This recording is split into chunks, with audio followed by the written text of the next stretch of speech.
د قطر دفتر د سرپرست حکومت د رسمیت پیژندلو لپاره هڅې پیل کړي دي.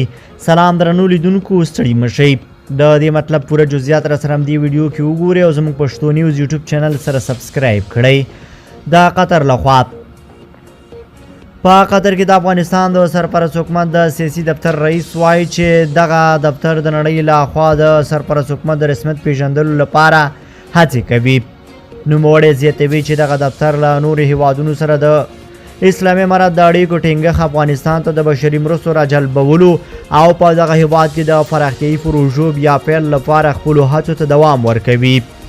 د قطر په پلازمینه دوحه کې د سرپرست حکومت سیاسي دفتر د 1492 هجري لمریز کال د غبرګولي په 28مه نیټه پرانیستل شو او هغه مهال یې موخه د سولې خبرې او د افغانستان د ستونزې سوله ییز حل و.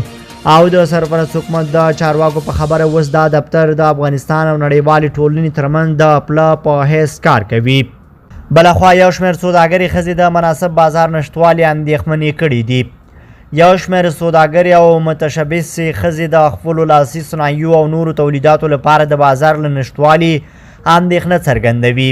دوی له سرپرست حکومت غواړي چې د متشبثو ښځو د محصولاتو لپاره د بازار جوړولو په برخه کې مرسته وکړي. ورته مهال د سرپرست حکومت ویان او دغه راز د ښځو د سوداګرۍ او صنایعو خونه د متشبثو او سوداګرو ښځو له محصولاتو د ملاتړ او اسانتیا له برابرولو یادونه کوي. دا په داسې حال کې ده چې د افغانستان د ښځو د سوداګرۍ او پانګونې خونې په هیواد کې د متشبثو ښځو د محصولاتو د یوه دایمي بازار د جوړېدو لپاره د هڅو خبر ورکړی دی.